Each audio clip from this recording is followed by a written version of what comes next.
हर घर में कुछ ना कुछ मेडिसिन ज़रूर होती हैं, लेकिन सबसे बड़ा सवाल है क्या हम उन्हें सही तरीके से यूज़ करते हैं?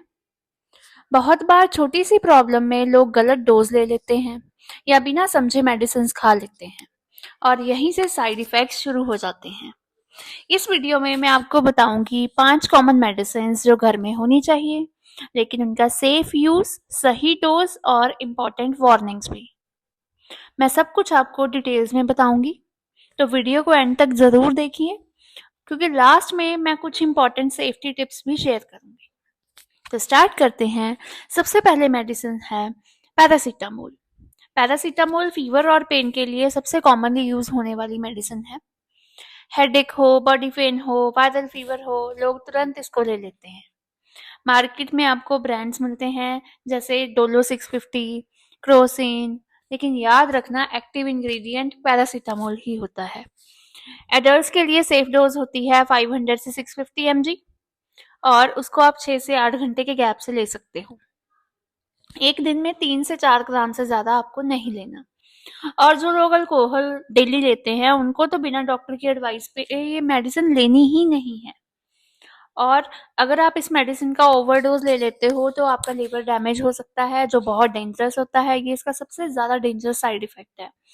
बच्चों को कभी भी एडल्ट डोज आपको डायरेक्टली नहीं देनी। उनकी डोज उनके वेट के हिसाब से कैलकुलेट होती है और उनके लिए अलग फॉर्मुलेशंस होती हैं। कुछ लोग क्या करते हैं, छोटे बच्चों को आधी टैबलेट तोड़ के देना लग जाते हैं।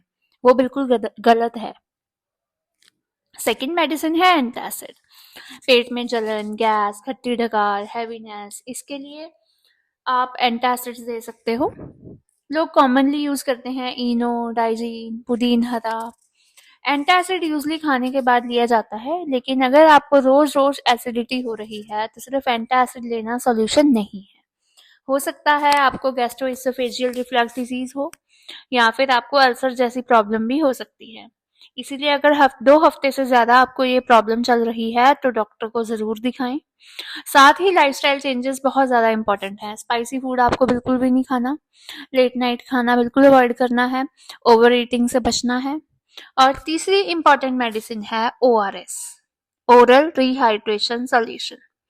लूज मोशन या वॉमिटिंग में सबसे पहले जो प्रॉब्लम आती है, डिहाइड्रेशन। तो बॉडी को हाइड्रेट करने के लिए जो हम फॉर्मुलेशन ले सकते हैं वो है ORS। मार्केट में ये मिल जाता है इलेक्ट्रॉल। एक सैशे होता है जिसको आपको 1 लीटर पानी में डालना है और मिक्स करके आपको पीना है और इसको आपने 24 घंटे के अंदर अंदर कंज्यूम करना होता है। बहुत लोग गलती कर देते हैं कि लूज मोशन होते ही एंटीबायोटिक्स लेना शुरू कर देते हैं, लेकिन हर लूज मोशन में एंटीबायोटिक की जरूरत नहीं होती। सबसे पहले डिहाइड्रेशन को कंट्रोल करना इम्पोर्टेंट होता है, स्पेशली बच्चों में और बुजुर्गों में। अब हमारी चौथी मेडिसिन है एंटीहिस्टामिन, जैसे कि सिट्राजिन। ये छोटी सी गोली होती है, आपने घर पे भी देखी होगी। अगर आपको स्नीजिंग हो रही है, छींकें आ रही हैं, डस्ट एलर्जी है, इचिंग है, कोल्ड है, उसके लिए आप ये मेडिसिन ले सकते हो।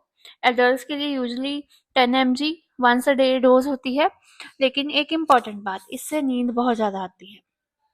इसीलिए ड्राइविंग या हैवी मशीन ऑपरेट करने से पहले इसको बिल्कुल अवॉइड करना है।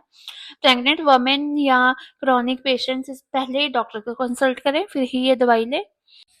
अब हम बात करेंगे पांचवी और लास्ट मेडिसिन के बारे में, जो कि है एंटीसेप्टिक क्रीम। छोटे कट्स, स्क्रैचेस या माइनर वुंड्स के लिए घर में फर्स्ट एड के लिए बहुत इंपॉर्टेंट होती है। कॉमन एग्जांपल है बिटाडिन या सोफ्रामाइसिन। अगर किसी को माइनर कट वगैरह लग जाए तो उस पर आप अप्लाई कर सकते हो, बट अगर कट आपका बहुत डीप है तो डॉक्टर की सलाह लेना बहुत इंपॉर्टेंट है, क्योंकि ब्लीडिंग के चांसेस होते हैं। और आपको टेटनस का स्टेटस भी अपना चेक रखना है, अदरवाइज इन्फेक्शन हो सकती हैं। अब हम बात करेंगे सबसे इम्पोर्टेंट चीज़, जो कि है एंटीबायोटिक्स। एंटीबायोटिक्स आपको कभी भी डॉक्टर की सलाह के बिना नहीं लेने, क्योंकि इनसे बहुत ज़्यादा प्रॉब्लम्स हो सकती हैं। और एक्सपायर्ड मेडिसिन का आपको कभी भी यूज़ नहीं करना है। इन शॉर्ट मैं ये बोलूँगी कि हर मेडिसिन हर इंसान को सूट करे, ये नहीं होता। अगर किसी को बीपी प्रॉब्लम, प्रेगनेंसी, डायबिटीज़ या लिवर किडनी प्रॉब्लम है तो आपको सेल्फ मेडिकेशंस कभी भी नहीं करनी है। अपने डॉक्टर की सलाह के बिना कोई भी दवाई आपको नहीं लेनी है। और अगर आप मेडिसिन यूज़ कर रहे हो तो उसका लेबल प्रॉपरली पढ़ें और डोज़ और इंस्ट्रक्शंस को प्रॉपरली आपने फॉलो करना है। और आपने हमेशा याद रखना है कि मेडिसिन सेफ तभी होती है जब हमें उसे सही तरीके से यूज़ कर ले रहे हैं। तो दोस्तों, ये थी आपकी 5 कॉमन मेडिसिन्स जो हर घर में होनी चाहिए, पर आपको सही नॉलेज भी चाहिए। अगर आपको मेरी ये वीडियो अच्छी लगी हो तो लाइक, शेयर और सब्सक्राइब करना ना भूलना। मिलते हैं हमारी नेक्स्ट वीडियो में, तब तक के लिए स्टे हैप्पी, स्टे हेल्दी। धन्यवाद।